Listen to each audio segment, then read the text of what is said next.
목사님과 여러 성도들이 함께 대화를 나누고 있었습니다.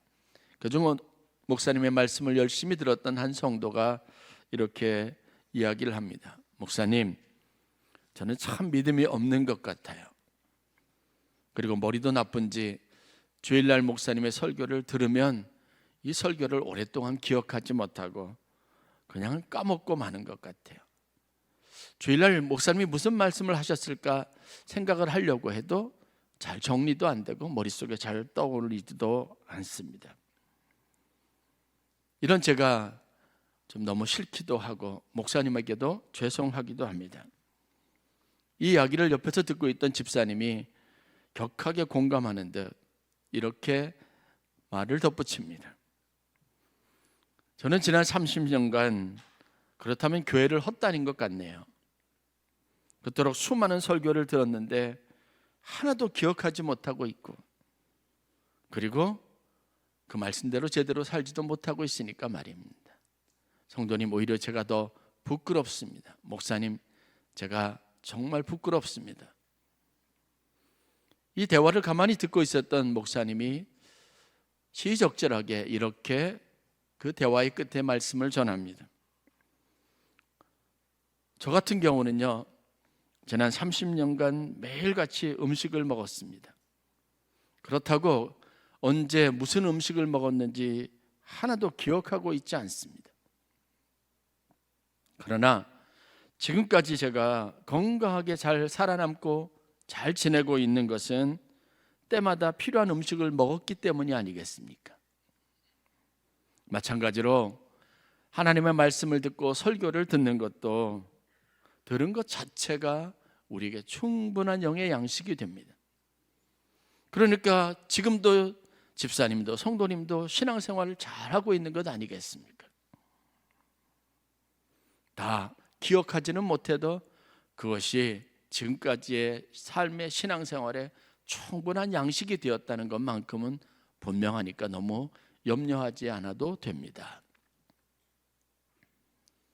좀 되짚어볼 충분한 가치가 있는 이야기라고 생각합니다. 많은 사람들은 신앙생활을 하면서 늘 기적 같은 체험을 사모합니다. 그 체험이 좋습니다. 유익합니다. 특별한 이벤트가 매일매일 삶 속에 있기를 원하고, 내가 분명하게 확신할 수 있는 하나님이 살아계시는 일들이 경험되기를 원합니다. 그리고 그것에 덧붙여 만약 그러한 삶이 매일같이 이어지면 굉장히 믿음으로 큰 사람, 흔들림 없는 사람이 될 것 같다는 그런 마음의 기대도 가지고 있습니다. 하나님이 주신 말씀은 선명하게 가슴에 새겨지고 머리에 새겨져서 잊어버리지 않고 때를 따라 그 말씀을 잘 적용하는 것도 꿈꾸고 있습니다. 평범한 하루하루를 굉장히 지루하게 생각하기도 합니다. 그래서 일상이 그렇게 하나님이 나와 함께 하신다는 생각들을 잘 연관짓지 못하는 문제가 있습니다. 저도 그렇지만 여러분들도 내가 성장하고 있다는 걸 별로 자신할 수도 없죠. 목사인 저도 성장에 대해서 자신할 수 없는데 여러분들이라고 더 하지 않겠습니까? 그런데 여러분, 성장이 어느 날 갑자기 내가 인식할 수 있을 만큼 갑자기 확 눈에 띄게 이루어지는 것은 없습니다. 우리가 상식적으로 그런 성장은 비정상적인 성장이라고 말하지 않습니까? 그러면 좀 이거 좋게 안 보거든요. 위기감을 가지고 생각하거든요. 그러면 온전한 성장은요, 여러분들이 어느 날 내가 자랐는지, 어느 날 내가 믿음이 더 있어졌는지를 모르게 되는 게 진짜 건강한 성장이라고 할 수 있다는 걸 한번 생각해 볼 필요가 있습니다. 오늘 여러분들이 이곳에서 예배를 드릴 수 있다는 것은 기적이고 하나님이 우리 인생에 행하신 가장 놀라운 이벤트입니다. 내가 믿음 안에 살고 있다는 증거입니다. 교회에 오는 게 여러분 결코 쉽지 않습니다. 누구나 장담할 수 있는 게 아닙니다. 평생을 교회 안에서 살기를 소망하고 예배의 자리를 지키겠다고 하는 것도 여러분 내 다짐은 있지만 그게 쉽게 되는 것은 아닙니다. 내 다짐보다, 내가 바라는 소망보다, 기도하는 것보다, 그래서 하나님의 은혜는 더 크게 작용하는 겁니다. 내 감정과 느낌에 너무 집중하다 보니까 가끔은 혼돈하고 잊어버리는 게 있는데, 그게 뭔지 아십니까? 내가 느끼는 느낌에 의존하다가 하나님이 일하고 계시고 하나님이 지금도 내 삶 속에 여러 가지 많은 일들을 행하신다는 것을 자꾸 잊어버리는 것 같아요. 그래서 우리는 거의 습관적으로 뭐냐면, 내게 아무 일도 일어나지 않으면, 내가 좀 마음이 힘들어지거나 의심이 찾아오게 되면 하나님이 나와 함께하지 않는다는 것을 쉽게 단정하고 그걸 당연시하는 것 같습니다. 아니죠. 하나님은 내 감정과 내가 느끼는 것하고 상관없이 지금도 일하고 계십니다. 하나님의 역사는 지속되고 있습니다. 내가 지엽적으로 몇 사람들이 그렇게 공통적으로 느끼는 감정하고는 상관없이 하나님은 지금도 일하십니다. 여러분들이 잘 아는 찬송가 301장, 1년에 거의 12월 달 송구 영신예배 송년주일쯤 주로 익숙하게 많이 부르는 찬송입니다. 여러분들이 잘 아는 찬송가 한번 같이 불러보실까요? 지금까지 지내온 것 주의 크신 은혜라, 한이 없는 주의 사랑 어찌 이루 말하랴. 자나깨나 주의 손이 항상 살펴주시고 모든 일을 주 안에서 형통하게 하시네. 몸도 마음도. 여기까지. 이 찬송 지은 사람이 누구냐면 미국에 거주하는 일본인 목사입니다. 이름은 사사오 데스사브로라고 합니다. 그래서 일반적으로 사사오 목사님이라고 하는 이름을 갖습니다. 이분은 자신의 삶을 두고 지금까지 지내온 것이 다 하나님의 은혜였다라고 고백을 합니다. 자나깨나 주의 손이 항상 나와 함께 하신다고 고백했습니다. 이 찬송이 쓰여진 배경을 해설 찬송가에서 제가 좀 찾아봤더니 이런 스토리가 있습니다. 사사오 목사는 원래 도쿄에 거주하는 일본인입니다. 그가 평생 재미 일본인으로 일본 땅의 복음화를 위해서 수고했는데, 그가 젊은 시절, 학생 시절, 청춘 그 시기들을 보낼 때 그는 예수를 믿지 않는 불교 신자였습니다. 중학생 때 폐렴으로 죽을 고비를 넘기기도 했습니다. 이 폐렴 흔적 때문에 18살이 됐을 때 자기가 그렇게 꿈꾸던 해군이 되고 싶어서 해군에 지원했다가 그만 탈락하고 말았습니다. 어렸을 때 자기가 의도치 않게 겪었던 불행이 두고두고 인생의 발목을 잡는 것 같다는 생각을 해봤습니다. 대학 진학을 포기하고 돈을 벌겠다고 무역에 손을 대기 시작했고, 그때 샌프란시스코로 이민을 가게 됩니다. 그렇게 해서 정착하는 과정에서 그가 처음으로 정착했던 하숙집이 있었습니다. 그런데 그 하숙집은 우연찮게도 하나님의 섭리였죠. 목사님 부부가 운영하는 하숙집이었습니다. 거기에서 그는 목사님 부부의 극진한 사랑을, 대접을 경험했습니다. 목사님 부부는 젊은 일본인 하나, 학생 청년 하나가 살기 위해서, 성공하기 위해서 불철주야 노력하고 애쓰는 모습을 보고 늘 안타깝게 여기며 기특하게 여기고 격려하기를 했습니다. 각종 식사를 같이 하거나 이야기를 나눌 때면 그래도 목사님은 그 젊은 일본인 학생에게 이렇게 말합니다.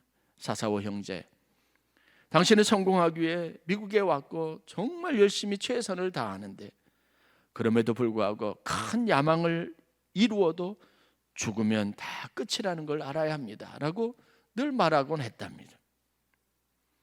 그 내면에 있는 두려움과 성공하려고 하는 것, 좌절에 대한 경험들, 이 모든 것들을 솔직하게 인정하고 우리 살아계신 주님 앞에 나아가서 그분의 은혜를 받고 그분의 은총을 경험하라고 이야기합니다. 예수님은 우리가 어떤 사람인지 상관을 하지 않고 우리를 위하여 십자가에 달려 돌아가시고 우리 죽으시고 부활하심으로 우리에게 영원한 죽어서도 멸망하지 않을 영생의 선물을 주셨습니다라는 복음을 늘 전했습니다. 자기가 불교 신자로 있었을 때 평생에 업을 쌓아야, 덕을 쌓아야 극락왕생할 수 있다는 이 이야기와 좀 다른 이야기에 신선한 충격을 받이고 마음속에 담아뒀던 이야기가 어느 날 그의 삶의 변화를 일으키는 씨앗이 되었습니다. 그리고 복음의 비밀을 깨닫고 예수를 영접했습니다. 미국에서 사는 일본인들을 위한 복음 전도자로서 열심을 다했습니다. 나중에 신학교를 가고 샌프란시스코 일본인 교회에서 전도사가 되어서 교회 학교를 섬기기도 했습니다. 그의 나이 26살 때 복음으로 뜨거워지고 그 열정으로 뜨거워진 사사오 목사는 복음을 자기의 고향 땅에 전하겠다고 도쿄 일본 땅으로 돌아갔습니다. 그곳에서 영국인 선교사였던 벅스턴을 만나서 여러 곳을 다니면서 복음을 전하는 전도 집회, 전도자로 참여를 합니다. 그때 지은 찬송가가 바로 찬송가 301장이라고 합니다. 자기와 똑같은 삶을 살고 있는 일본인 형제들을 위해서 그들에게 하나님이 어떤 분인지, 하나님의 사랑이 어떤 분인지를 전하고 싶었던 겁니다. 사사오 목사가 말하는 하나님은 자신이 불교인이었을 때 하나님을 알지 못하고 폐병에 걸리고 수없이 많은 인생의 좌절과 실패를 경험했던 그때도 자신이 하나님이었다는 사실들을 깨닫게 된 겁니다. 내 인생에 어떤 공적이 있어서, 어떤 특별한 일이 있어서 하나님이 나를 사랑하시지 않았다는 걸 알았습니다. 매일의 일상에 폐병으로 고생하던 그 순간에도 하나님이 자기와 함께 하셨다는 것을 알았습니다. 그래서 지금까지 지내온 것 주의 크신 은혜라라고 고백하며 한이 없는 주의 사랑 어찌 이루 말하랴라고 고백했던 겁니다. 여기에서 한이 없는 사랑은 영어로 unbounded love라고 표현합니다. unbound라고 하는 말은요, 경계가 없다는 겁니다. 끝이 없다고, 한계가 없다는 말입니다. 우리가 생각하고 우리가 늘 언제나 일상적으로 감정적으로 느끼는 것과 상관없이 하나님의 사랑은 우리가 실패하고 우리가 하나님은 함께 하시지 않았다라고 나 스스로 결정했던 절망하는 그 순간에도 하나님의 사랑은 여전히 나의 삶 속에 머물고 있다는 걸 깨달은 겁니다. 여러분이 기도하는 일에 아무런 응답이 없는 것 같아서 낙심할 때, 그때도 하나님은 일하고 계셨습니다. 믿음의 진보가 없고 성장이 없다고 답답해하는 그 순간에도 하나님은 여러분들과 함께 하셨고 여러분들의 신앙의 성장을 위해서 여러분들에게 필요한 은혜를 주시고 영적 양식을 주시고 어떤 사람의 손길을 통해서 따뜻한 말 한마디를 통해서 위로받고 격려받고 살 용기를 얻고 또 어느 날 들었던 말씀을 통해서 내 믿음이 조금씩 성장하게 하셔서 이전과는 다른 태도를 가지고 사람을 대하기도 하고 믿음 생활에 더 열심을 품게도 하시는 분입니다. 낙심하지 마십시오. 하나님은 지금도 여러분들을 위해서 일하고 있습니다. 믿지 않는 사람, 아무리 내가 전도해도 아무리 내가 기도해도 변화가 없는 내 자녀들, 꿈쩍하지 않는 내 배우자, 낙심하지 마십시오.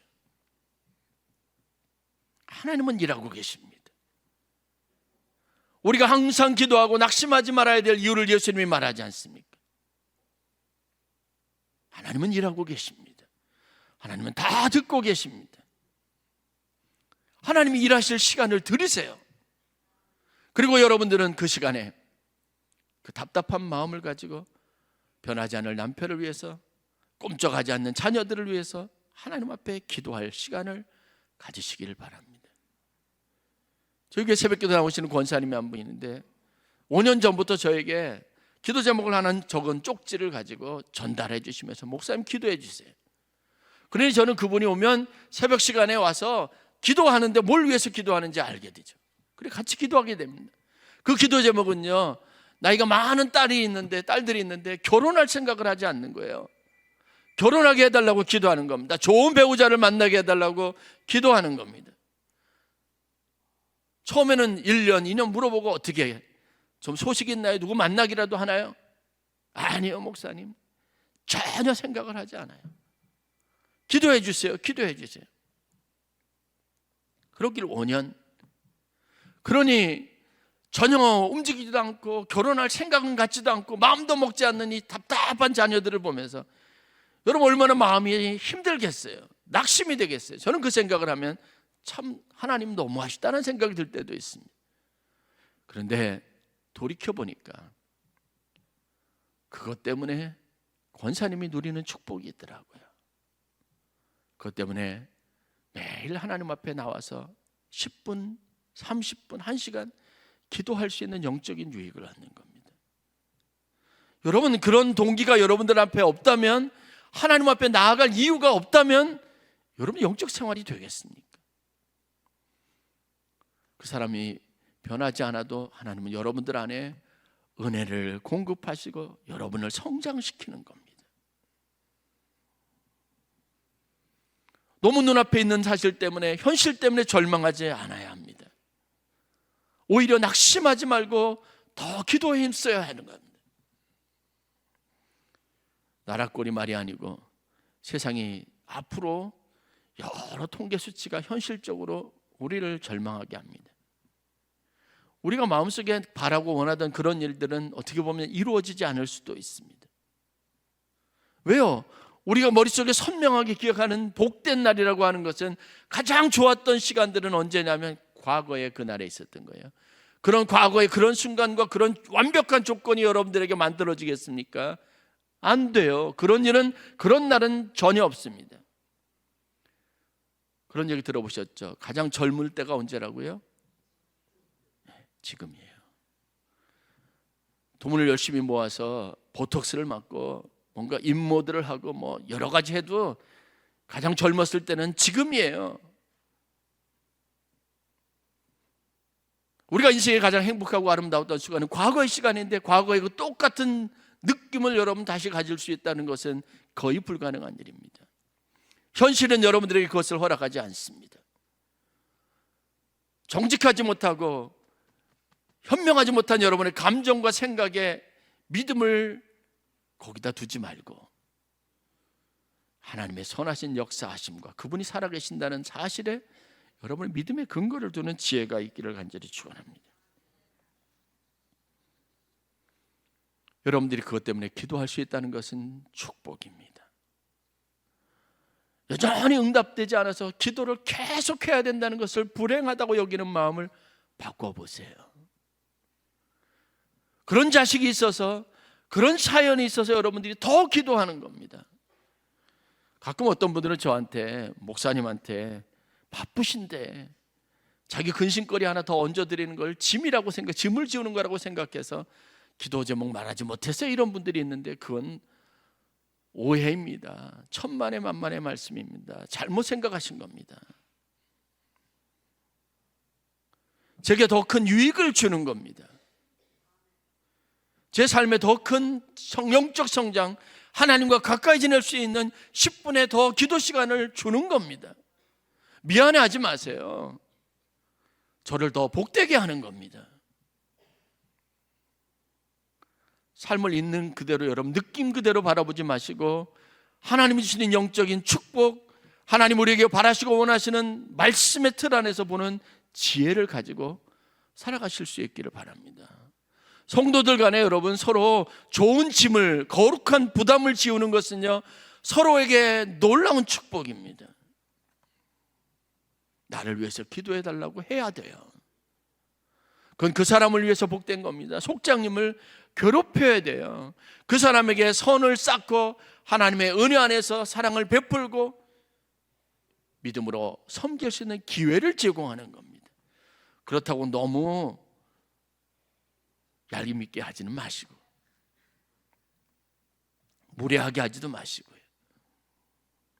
관점을 바꿔야 되는 겁니다. 성경에 보면 선지자 예언자들의 등장이 있습니다. 그들은 하나님의 권위를 가지고 하나님이 그들의 입에 주신 말씀을 세상에 선포하게 하셨습니다. 특별히 하나님의 백성들, 이스라엘 백성들에게 선포하셨습니다. 그런데 여러분, 예언서나 아니면 선지자들의 삶을, 이력을 자세히 살펴보세요. 그들이 사명은 뭐냐면 단지 전하는 것뿐입니다. 그것 때문에 그들에게 계획하셨던 하나님의 심판이나 그들에게 이루어질 일이 여러분 안 이루어진 것 없어요. 다 된 겁니다. 그런데도 하나님은 그들을 채우시고 그들의 입에 말씀을 주시고 선포하게 하셨습니다. 그들의 역할이 뭔지 아십니까? 제동장치 역할을 하는 거예요. 더 빨리 멸망을 향해 치닫고 있는 하나님의 분노를 그리고 심판을 받아야 될 이 백성의 그들에게 말씀을 전하게 해서 그들이 회개할 기회를 주고 잠깐 그 시간 하나님의 음성에 귀를 기울여서 더 이상 멸망을 향해서 폭주하지 않도록 하는 제동장치 역할을 하는 부르심이 있었다는 겁니다. 여러분, 우리가 하는 일이 아무 쓸모없고 무효하다고 생각하지 마세요. 때로는 제동장치하고 잠깐 그 사람이 발걸음을 멈추고 다시 한번 인생을 생각해 보도록 하는 기회를 제공할 수 있습니다. 제 사명이 그런 거예요. 변하지 않을 사람은 안 변해요. 똑같아요. 그래도 제 사명이 뭔지 아십니까? 그래도 조금씩 가랑비의 은혜를 전하려고 하는 게 제 사역입니다. 여러분, 설교자가 설교 히트했다는 표현 자체가 좀 그렇긴 한데요, 여러분들에게 완벽하게 여러분들을 감동의 도가니로 몰아넣을 수 있는 설교를 할 수 있는 게 제 목회 사역에 과연 몇 번이나 되리라고 생각하세요? 그런 순간을 꿈꾼다면 오늘 설교를 마치고 나면 저는 또 한숨을 쉬어야 합니다. 왜냐? 충분히 여러분들을 만족시키고 감동시킬 만한 논리적이고 완벽한 스토리텔링을 하지 못하고 여러분들에게 전하고자 하는 충분한 이야기를 전하지 못했다는 자괴감이 있으니까요. 그런데 저는 지혜롭게도 가랑비 은혜를 전하겠다고 하는 마음을 가지고 매주일 섭니다. 매일 새벽 설교합니다. 들을 것이 있고 새길 것이 있고 한번 생각해 볼 여지를 주려고 하는 마음을 갖습니다. 제가 하는 일은 그게 다고요. 어떤 사람에게는 그것이 평생 한번 자신의 삶에 듣는 가장 위대한 설교, 자신의 인생의 변화를 도모하는 놀라운 하나님의 음성이 될 수도 있는 거예요. 그건 제 몫이 아니죠. 여러분들이 가정을 위해서, 자녀들을 위해서, 교회를 위해서 하는 일도 마찬가지입니다.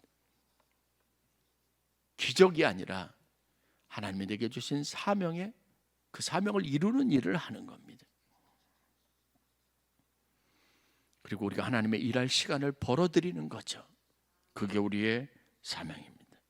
믿지 않는 남편이나 형제를 위해서, 내가 기도하는 그 사람을 위해서 내가 10분, 30분, 1시간 하나님 앞에 나아갈 수 있다는 것 자체가 축복이니까요.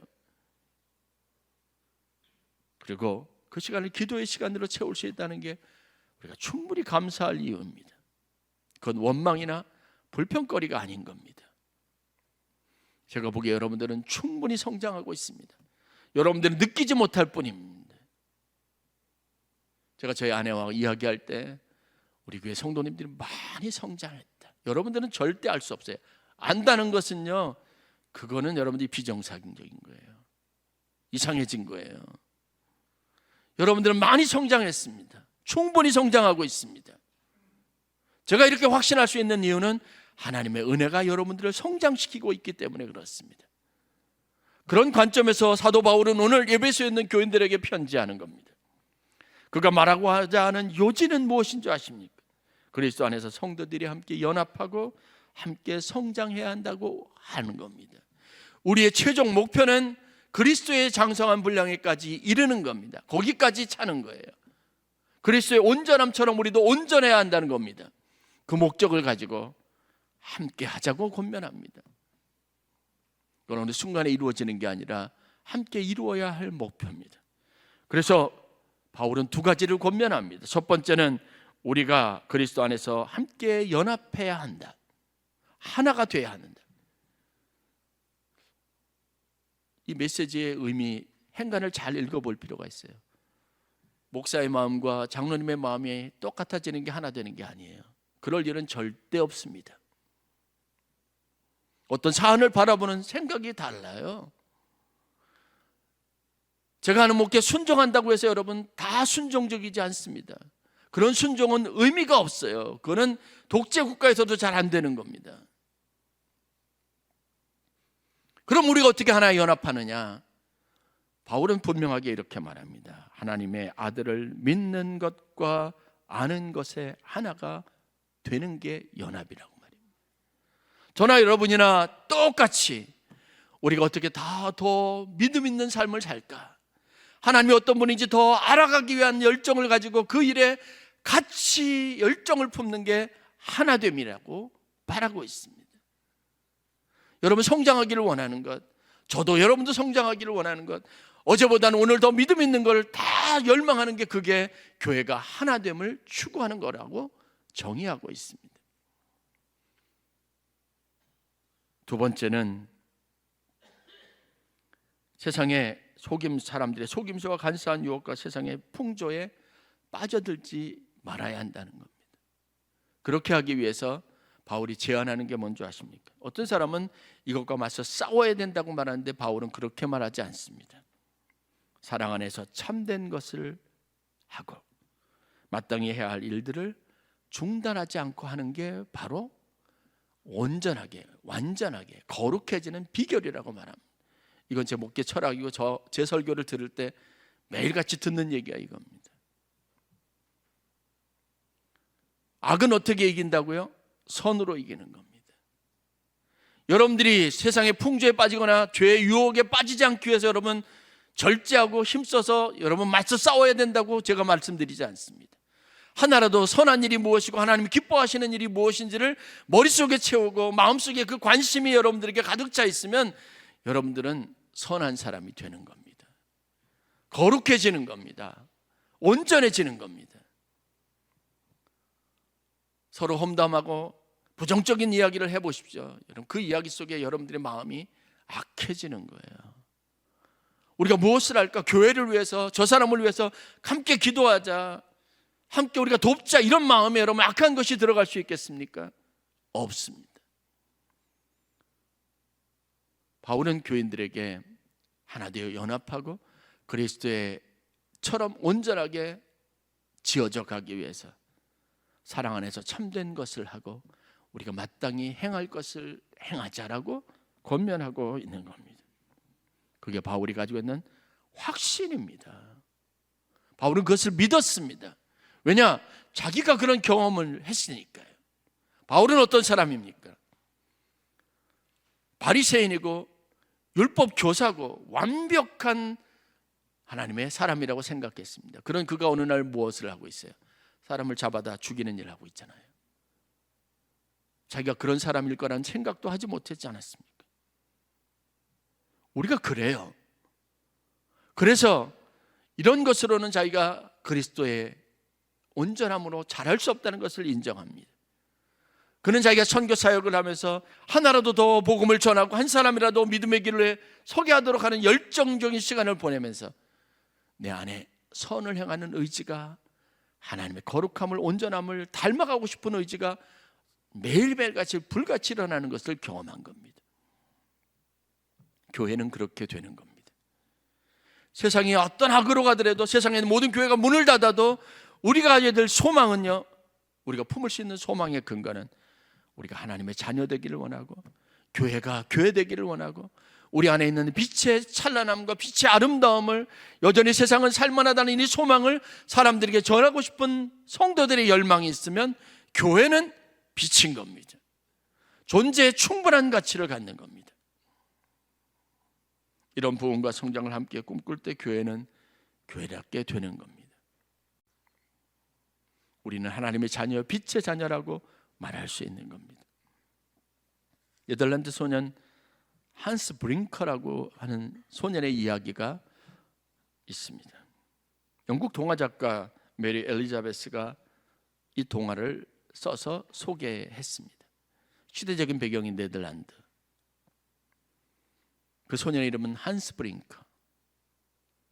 네덜란드 한스 브링커 이야기하면 생각나는 게 뭔지 아십니까? 소년이 지나가다가 댐에서 물이 절절절절 흐르는 걸 알죠? 그 다음에 어떻게 하죠? 손가락으로 이렇게 막죠. 근데 자꾸 손가락으로 더 넘쳐 흐르니까 그 다음에 주먹으로. 그렇게 밤새도록 있었잖아요. 아침에 어른들이 보고 깜짝 놀랐죠. 그래서 보수 작업을 해서 댐이 무너지는 걸 막았던 거예요. 만약에 그냥 놔뒀다면 어떻게 됐을까요? 작가가 말하고 싶은 게 뭘까요? 여러분들이 가지고 있는 능력 그 밖의 것을, 기적을 행하는 예수님처럼 제자들처럼 그런 교인을 원하는 거 아닙니다. 하나님이 여러분들에게 바라는 게 그거 아니죠. 여러분들이 보게 하고 만나게 하신 그 작은 구멍, 이게 필요하다고 여겼던 그 일이 여러분들의 일이 되기를 바라고 여러분들이 그 역할을 하기를 원하는 겁니다.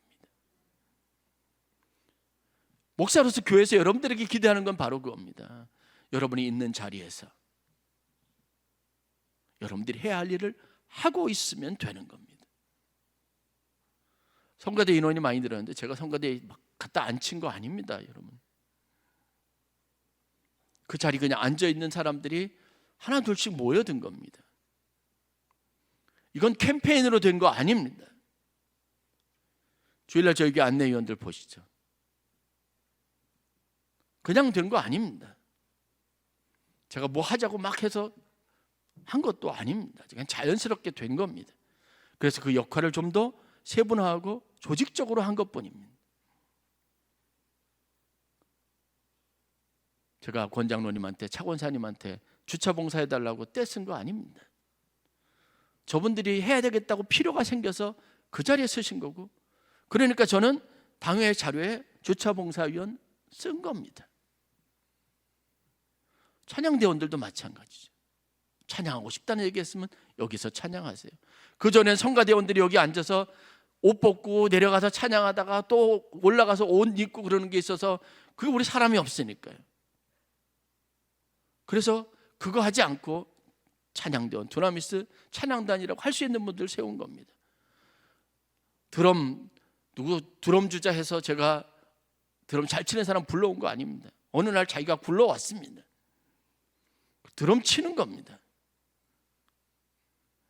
교회 안에서 우리의 역할이라는 것은요, 세상의 빛으로 산다는 것은요, 내가 다른 사람은 신경도 안 쓰이는 일에 신경 쓰이게 만들고 하나님의 거룩한 부담을 주면 그 일에 여러분들이 순종하고 자원해서 교회가 되는 겁니다. 영적 힘을 잃고 이스라엘에 큰 위기가 생겼습니다. 그것도 왕을 세운 지 얼마 되지 않아서, 20년도 되지 않아서 자기들을 든든하게 지켜줄 왕이라고 생각했던 사울 왕이 자기 하나 제대로 추스르지 못해서 영적 힘을 잃어버리고 그냥 악한 영에 들어서 날뛰는 거예요. 왕을 세웠고 그렇게 요구했던 이스라엘 지도자들이 땅을 치고 후회했을 겁니다. 우리가 원했던 지도자는 저런 지도자가 아니잖아요. 그런데 그런 거예요. 그 일에 앞장섰던 사람이 누구냐? 사무엘 선지자입니다. 이 일은 부당하다고 하나님 앞에 원망하기도 했습니다. 그런데 하나님이 그대로 놔둬라 얘기해서 기름 부었습니다. 사무엘에게는 거룩한 부담이 있었습니다. 내가 기름 부어 세운 사람이니까. 선지자로서 그가 사울왕이 좋은 멘토 역할을 하고 그가 하나님 앞에 신실한 왕이 되게 하기 위해서 얼마나 노력했는지 여러분 아십니까? 그런데 그럴 때마다 번번이 실망시켰어요. 그렇게 해서 낙심하고 실망한 사무엘의 이름이 어느 순간에 없어져 버렸습니다. 성경에 소멸돼 버렸어요. 아무도 기억하지 않는 이름이 됐습니다. 그런데 갑자기 엉뚱하게 한참 시간이, 역사적인 시간이 지나고 난 다음에 성경에 짧게 사무엘에 관한 이야기가 등장을 합니다. 그런데 그 이야기가 우리에게 주는 감동이 있습니다. 나중에 사무엘이 낙심하고 실망해서 어디 가서 뭘 하나 봤더니 라마 자기 동네 고향에 가서 거기 나요시라고 하는 곳에, 라마에 있는 나요시라고 하는 곳에서 사람들 모아놓고 작은 공동체를 이루고 있었습니다. 근데 거기가 뭐예요? 기도하는 공동체였던 거예요. 여러분, 무슨 우리가 캠페인하고 중보기도 팀이 있고 그래요, 으쌰으쌰하고 뭐 그 매일 저녁마다 모여서 기도하고 이래서 여러분 교회가 힘을 갖는 줄 아십니까? 다 해봤습니다. 진짜 힘은요, 하나님의 교회에 우리에게 맡겨진 삶의 자리에서 자기의 몫을 감당하며 그 거룩한 부담을 가지고 기도하는 사람이, 어떤 사람은 목사님이 그렇게 해주지 않아서 안 된다고 하는데, 여러분 그렇게 하면 여러분 계속할 거예요? 못하잖아요. 지치잖아요. 왜 나만 해야 되냐고 불평할 거잖아요. 기도는요, 하나님이 시키는 겁니다. 거룩한 부담은 하나님이 주시는 겁니다. 내 뜻대로, 내 원대로, 내 계획대로 안 되다 보니까 늘 낙심하는 거죠. 근데 이 마음에 뭐가 있어야 된다고요? 하나님을 하나님으로 인정하는 게 있어야 되는 겁니다. 내가 느끼는 순간에도 하나님은 일하고 계신다는 믿음이 뒷받침되어야 되는 겁니다. 사무엘은 그 낙심한 마음을 가지고 사람들을 모아서 아무도 죽어가지 않아도 나라와 민족을 위해서 기도했고, 그 영향력으로 다윗이 사무엘의 뒤를 이어서 왕으로 세워져 가고 있었던 겁니다. 사무엘은 사람들과 함께 라마나요스에서 힘을 가지고 기도했고, 하나님의 나라는 하나님의 정권적인 주도하심 안에서, 계획 안에서 다윗의 나라로 이동해 가고 있었던 겁니다. 우리가 미래에 대해서 걱정하고 염려하는 것 다 있습니다. 절대로 여러분, 우리 교회 애들이, 어린아이들이 늘어난 게 제가 뭐 해서 됐다고 생각하지 마세요. 제가 한 거 없습니다. 여러분들이 기도해 주셨고 저도 기도했을 뿐입니다. 암만 그렇게 하라고 해도요, 우리 교회에 소망이 없다고 생각하고 떠나가면 그만인 거예요. 그렇게 찾아왔던 젊은이들이 우리 교회를 자기 교회, 내 교회로 알고, 요즘 아이들이 안 낳는데 다 낳잖아요. 아이가 없으면 아이를 갖는 소망을 품잖아요. 우리 교회는요. 누가 그렇게 해요? 계몽하고 나라님도 안 되는 거예요. 1억을 교회에서 준다고 뭐 몇백만 원 출산 장려금을 주는 교회도 있습니다. 그런 캠페인이 되나요? 안 돼요. 그 마음에 선한 마음을 가지고 그런 의지를 갖게 하고 그 생각을 불어넣어 주시는 분이 하나님이죠. 우리는 이것을 믿고 오늘 우리에게 맡겨진 사명을 감당해야 합니다. 목사님 때문에 잘 됐다는 얘기 듣는 거 제 세상이 제일 좋아하는 말이에요. 목사님 때문에 기도 응답 받았다고, 내 마음이 새롭게 됐다고, 용기 얻었다고, 전 그 보람이면 됐습니다. 충분합니다. 그러니까 기도하게 되지 않습니까? 우리 개인이 완전한 교회를 꿈꾸고 그 일에 우리가 한 마음을 합하면 이 교회는 진짜 하나님 살아계시는 교회인 거예요. 암만 제가 열심히 해도 여러분들이 그 꿈을 같이 품지 않고 그 기도가 여러분에게 포함되지 않으면 교회는 교회로서의 기능을 잃어버린 거예요. 캠페인이 아니에요. 분위기가 아닙니다. 여러분 안에 있는 소망이 있어야 하고 하나님에 대한 믿음이 자라나야 하는 겁니다. 하나님의 은혜가 우리를 양육하는 거죠. 말씀이 우리를 성장하게 하는 겁니다. 그 은혜가 저 여러분들 가운데 있기를 주의 이름으로 간절히 축원합니다. 베드로에게 예수님께서 이런 말씀을 주셨습니다. 마태복음 16장 19절, 내가 천국 열쇠를 너에게 주노니 내가 땅에서 무엇이든지 매이면 하늘에서도 매일 것이고 내가 땅에서도 풀면 하늘에서도 풀 것이라. 여러분들 한 사람에게 있는 열쇠가 천국 열쇠라고 하는 것 절대로 잊지 마세요. 낙심하지 마시고 하나님 일할 시간을 드리세요. 주님이 일하고 계십니다. 기도하겠습니다.